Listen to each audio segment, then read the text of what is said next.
Agora, só esse pequeno parênteses, voltando aí das relações, a gente tem essa história do Frei Chico, que eu acho que ela foi indo e voltando ali na CPMI em vários momentos, né? Qual seria o envolvimento dele? Ele é presidente do Sindinap, se manteve ali. E eu gostaria de chamar a atenção não só para a história do Frei Chico, porque eu acho que ela, em alguns momentos, ela ficou carente de fatos concretos, né? Eu gostei muito que o Tássio trouxe para fatos concretos ligando a Roberta. Vou trazer mais um fato concreto que liga ali a questão do Partido dos Trabalhadores, a questão da CPMI e do INSS. A gente fez uma matéria na coluna que foi bastante tratada ontem na última oitiva, que é relacionada ao coordenador de tecnologia do PT, o Ricardo Bimbo, que recebeu, né, aí a gente tem, os valores são meio questionados, mas alguns milhões de empresas que são ligadas à lavagem de dinheiro de entidades associativas. Isso foi um ponto que a gente trouxe na coluna com exclusividade, e que a convocação do Ricardo Bimbo, ela também foi vetada na CPMI. E por que eu estou trazendo esse ponto, apesar de você ter citado o Frei Chico? Porque o Frei Chico é uma figura que ele não tinha, né, uma justificativa. Obviamente, sendo presidente do Sindinap, ele deve alguma explicação nesse contexto.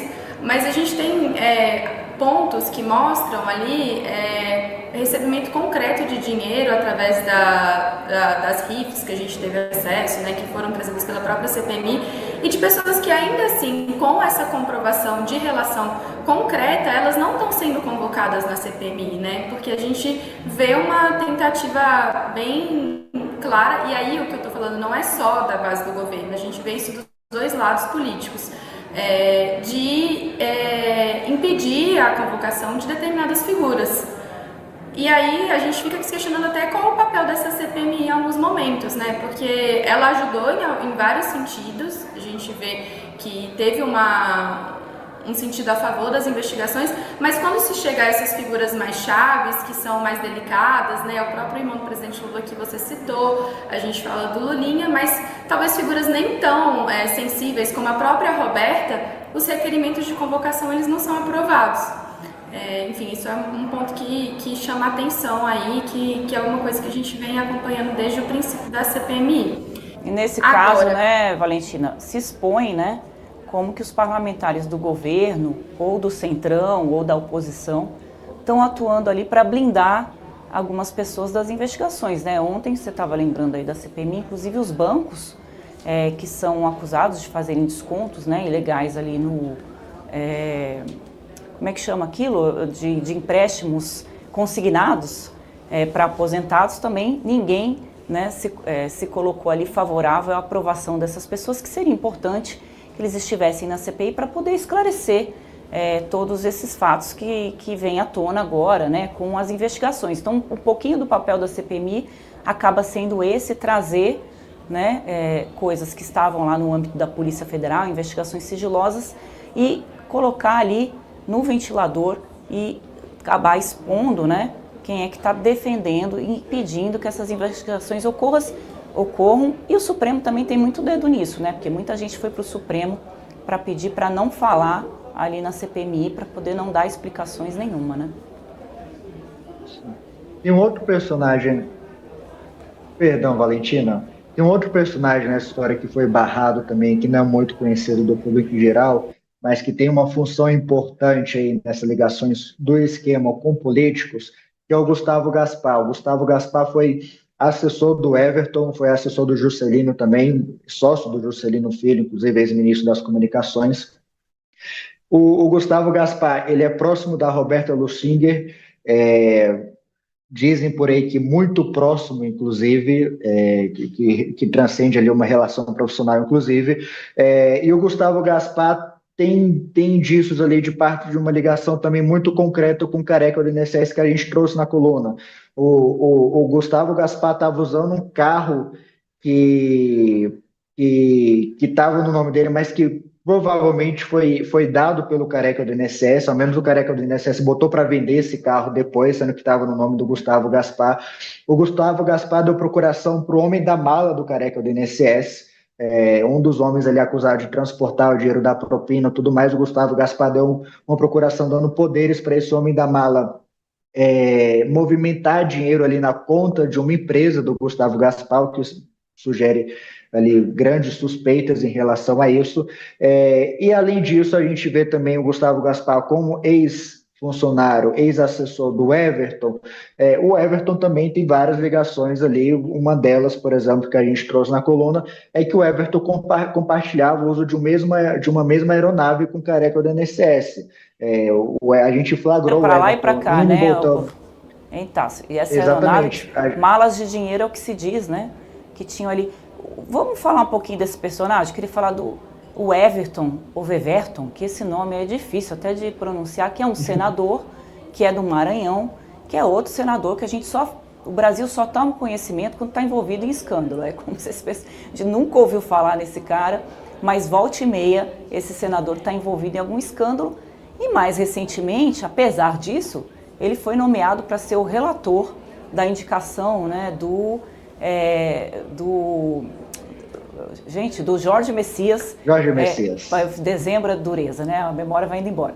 Do Jorge Messias para o Supremo Tribunal Federal. Então, assim, um cara que está acusado, que está sendo investigado, né? Na verdade, investigado ainda não, porque as investigações ainda não estão no Supremo, mas que tudo do esquema gira em torno dele, foi o indicado pelo Davi Alcolumbre para ser o relator da indicação do Jorge Messias ao Supremo. Porque ele vai precisar muito do Supremo, provavelmente, daqui a um tempo, né? Mas quem que é o Everton, que é o Everton, Veverton? Esse senador aí, Tássio, que agora também na sua coluna você mostrou hoje que ele comprou uma fazenda, né? De milhões. Uma simples fazenda. Uma simples fazenda. A questão da pronúncia do nome é uma boa pergunta, que realmente não se sabe, mas vou chamá-lo de Everton. Vamos lá, vamos padronizar. Respeito, mas vamos padronizar, né? O Everton é um senador do PDT do Maranhão. Ele não é muito conhecido, não está envolvido em grandes frentes, mas nos bastidores ele é um dos homens mais fortes ali do Senado. Ele é muito próximo do Alcolumbre, talvez por isso tenha sido considerado ali o relator do Jorge Messias, né, já que a gente sabe que o Alcolumbre não gostou muito da indicação do presidente Lula, e também, ao mesmo tempo, ele é vice-líder do governo Lula no Senado, o que não diz muita coisa, mas também existe talvez esse jogo duplo nessa indicação dele. O partido dele, né, Tássio? O partido dele, que é o PDT, é o partido que controla o Ministério da Previdência, né? Exatamente, isso é um fator importante porque o próprio Everton já admitiu ter recebido o Careca do INSS, já levou o Careca do INSS para um grande churrasco na casa dele, isso ele mesmo já confirmou, e o Everton, como você disse, é do PDT, que é o partido que controla o Ministério da Previdência, que anteriormente era do Carlos Lupe, mas depois da Operação Sem Desconto passou a ser do Volney Queiroz, que também é do PDT, e que o atual número 2, que é o Adroaldo Portal, também é do PDT, trabalhou com o Everton. Então, o Everton tinha essa ligação ali muito, muito forte com o Ministério da Previdência, chegou a fazer algumas indicações, a exemplo do André Fidelis, se não me engano, ele mesmo admite que o André Fidelis foi indicação dele, então ele tinha esse acesso ao Ministério da Previdência ali muito forte, e talvez por isso, não talvez, mas deve ser, sobretudo por isso, o Careca do INSS investiu nessa relação com o Everton para adentrar nessa pasta ali que movimenta bilhões de reais. A minha matéria de hoje mostra que o Everton comprou uma fazenda de 15 milhões em Matões do Norte. É uma cidade minúscula no interior do Maranhão, a quarta cidade mais pobre do país, considerando o PIB per capita. Ele comprou essa fazenda de 15 milhões, que, para você ter uma ideia da dimensão dessa fazenda em relação à cidade, em 2024, a cidade gastou 14 milhões com saúde. Ao longo de todo o ano, a cidade gastou menos com saúde do que a fazenda que o Everton comprou nessa cidade. É uma fazenda de 15 milhões. Ele tinha patrimônio para isso? Qual que é o patrimônio dele declarado nas últimas eleições? Dava para comprar esse dinheiro, essa fazenda? Que foi à vista, né, considerando o patrimônio dele, não. Ele tinha, em 2022, quando ele foi candidato a governador do Maranhão, ele declarou um patrimônio de 4 milhões e 200 mil reais. fazenda, ou seja, quase o triplo, né? Mais do que o triplo ali, juntando algumas questões. Recentemente, depois da compra dessa fazenda, ele comprou um apartamento em São Paulo também de R$ 1.200.000. Nesse caso, ele pagou em 3 parcelas.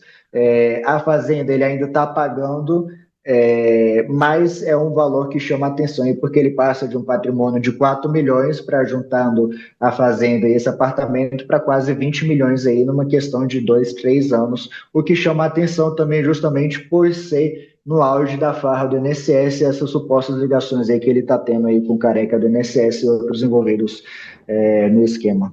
É outro Ronaldinho dos negócios, né? Como é que pode, em 2 anos, um patrimônio pular, né, de 4 milhões para quanto, Tássio, que você falou? Quase 20 milhões. Quase 20 milhões, né? Não precisou nem jogar na Mega Sena para ganhar esse valor. A gente já falou aqui do Careca do INSS, aí tem o Adroaldo, que o Tássio já trouxe, a Roberta. Então, é muito nome aí, o Weverton, né? É muito nome para um escândalo só. Aí eu vou passar para um outro escândalo.